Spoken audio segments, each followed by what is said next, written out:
All right, Dr. Anil Gupta, thank you for joining us with the BJP's perspective on this story. Also, thanks to Arzu who joined us earlier.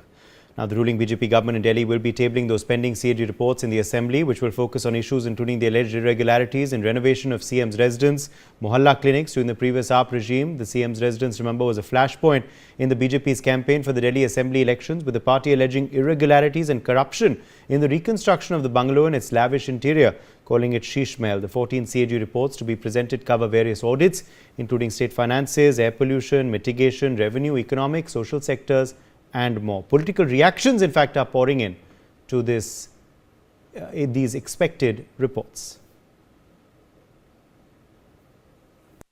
आज दिल्ली की विधानसभा में अरविंद केजरीवाल जी द्वारा किए गए घोटालों को जो कैग रिपोर्ट में सामने आए थे, जिसको पिछले 3 साल से केजरीवाल जी ने दबा रखा था, जिसमें शराब की सप्लाई को लेके जो परफॉर्मेंस रिपोर्ट है उसमें भी घोटालों की बात सामने आई।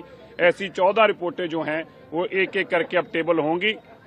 अरविंद केजरीवाल जी के कार्यकाल के अंदर जो लूट सूट दिल्ली के साथ की गई उसके कच्चे चिट्ठे खुलेंगे। अरविंद केजरीवाल जी उसको इसलिए दबाकर बैठे थे क्योंकि जो करप्शन और उन्होंने दिल्ली को लूटा था वो कैग ने हाईलाइट करके निकाल लिया था, और अरविंद केजरीवाल जी जानते थे कि अगर ये रिपोर्ट सामने आ जाएगी तो उनकी सारी लूट कसूट और करप्शन के चिट्ठे सामने आ जाएंगे, लेकिन बचा नहीं पाए। सरकार बदल गई। पहला केजरीवाल जी सरकार है जो कैग की रिपोर्ट भी टेबल नहीं कर रही, और उसके लिए भी हाई कोर्ट में जाना पड़ा विपक्ष को। आप सोचिए कि कितने कट्टर बेईमान हैं अरविंद केजरीवाल जी, इतने कट्टर बेईमान। सीएजी की रिपोर्ट आम आदमी पार्टी के काले कारनामों का चिट्ठा है, और ये हमने चुनाव में दिल्ली की जनता से वादा किया था कि जिसने भ्रष्टाचार किया है उसको जवाब देना पड़ेगा। तो आज हम उम्मीद करते हैं कि माननीय उपराज्यपाल जी के भाषण के बाद सीएजी की रिपोर्ट पटल पर आएगी, तो जितने भी इनके काले कारनामे हैं वो दिल्ली की जनता के सामने आएंगे।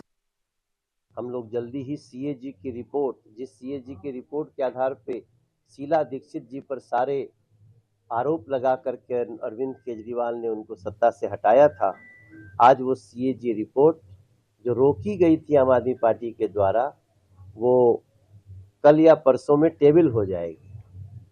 हम दिल्ली को अब सजा। जब भी कोई संस्थान अगर अपना कार्य ठीक से नहीं करता, क्योंकि सरकार का जो रिजल्ट रहा है, आपदा सरकार कहूंगा मैं उसको, क्योंकि उसके सारे मंत्री जेल में गए हैं, तो आज मंत्रालय जितने भी थे इनके, उसकी कैग रिपोर्ट के रूप में आज उसकी स्पष्टता आने वाली है। स्पष्टता में जो भी कैग रिपोर्ट में आएगा वो सभी के सामने रहेगा।